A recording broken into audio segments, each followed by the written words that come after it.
Good afternoon, guys. Marcus here again.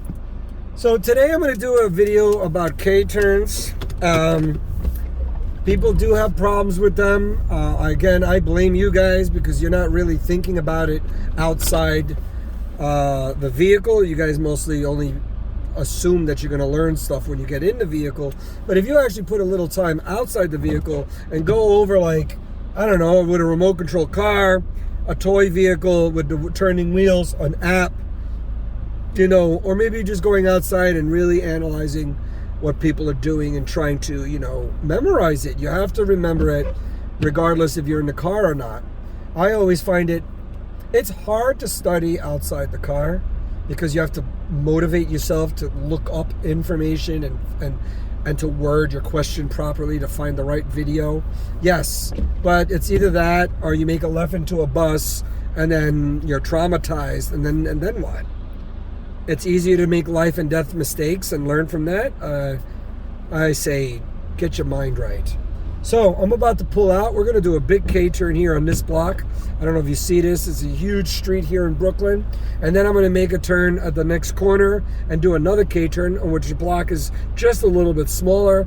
And then I'm going to make I'm going to make a K-turn on a very, very tight block where it literally requires you to have a little more experience, because no matter what you learn as a student, the variables of measurements are infinite. They go on forever. How much you turn in the beginning, I always tell everybody turn all the way, because you're trying to accomplish at least a minimum of a straight line. So if you get less than a straight line, you probably have to turn more on that backing up because you need to curve to get the car facing the other direction. If you are able to back up, wherever you back up to, you have to make sure you back up enough that you don't turn and either hit a car or anything for that matter. So we're going to get going now, and I'm going to do my best to show you what it looks like, and I really hope this helps you guys, okay? So, as you know, you put on your seatbelt, you make sure your mirrors are good for you, you make sure everything's set up for you already. You're going to shift, turn the wheel a bit. Here we don't need a full turn because we're in the street. Blinker look, and then I'm going to start moving.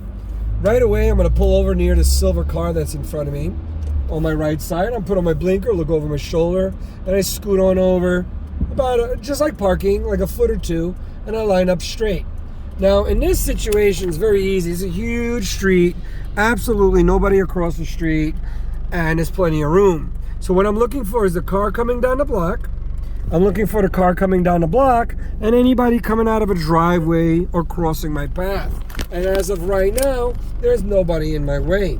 So I'm in gear, everything's set up already. I turn the wheel, bring myself perpendicular to the road. Once I'm here, I'm going to shift.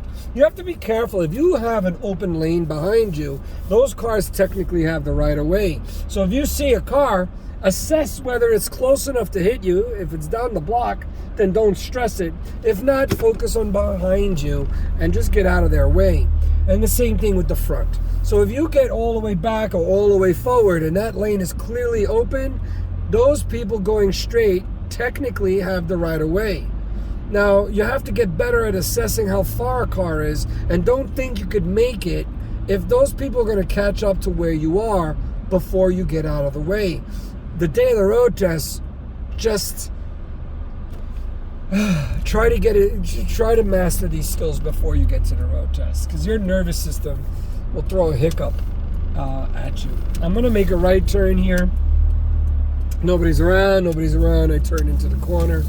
I'm going to go. So this block here is really not that much smaller, but it is smaller on an actual measurement. We're going to put the blinker. We're going to pull over. I'm going to actually put myself next to this Mercedes and next to these cars on purpose to kind of show you now when I turn that I'm going to have a car in front of me and behind me. So my car is in gear. I'm going to turn the wheel all the way. My blinker's on. There's a car coming up behind me right now. I'm going to let that car pass. Now there's nobody in front of me. Another car turning. I'm going to wait for him. Nobody coming out from the corner. Once this guy passes now, there's another vehicle coming. So you're probably best just to wait and not jump in front of anybody until you're actually better at this.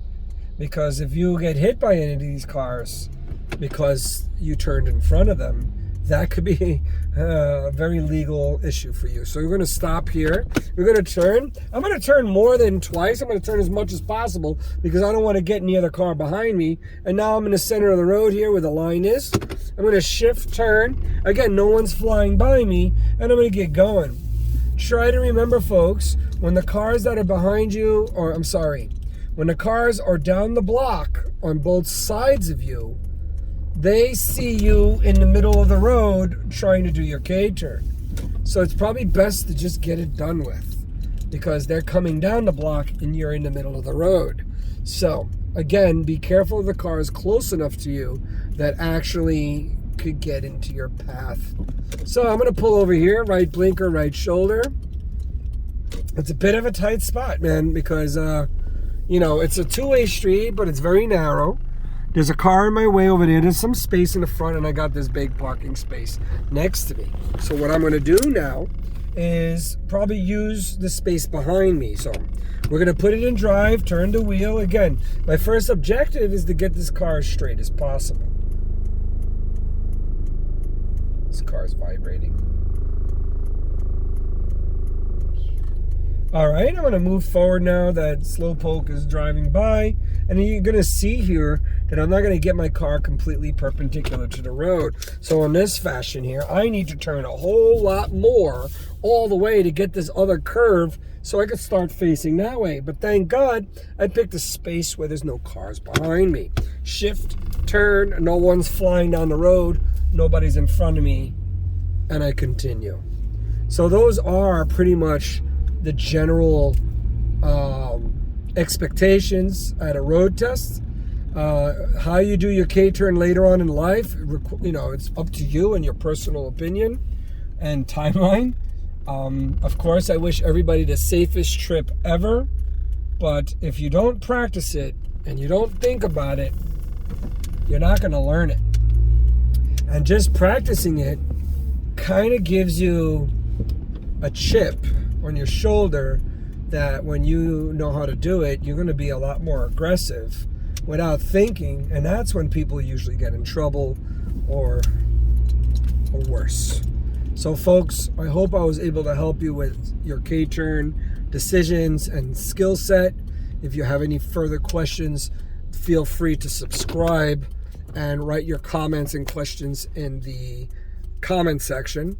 And if you know anybody else, whether they're a licensed driver or a student that could use some pointers, please be nice enough to share this. It helps me a lot.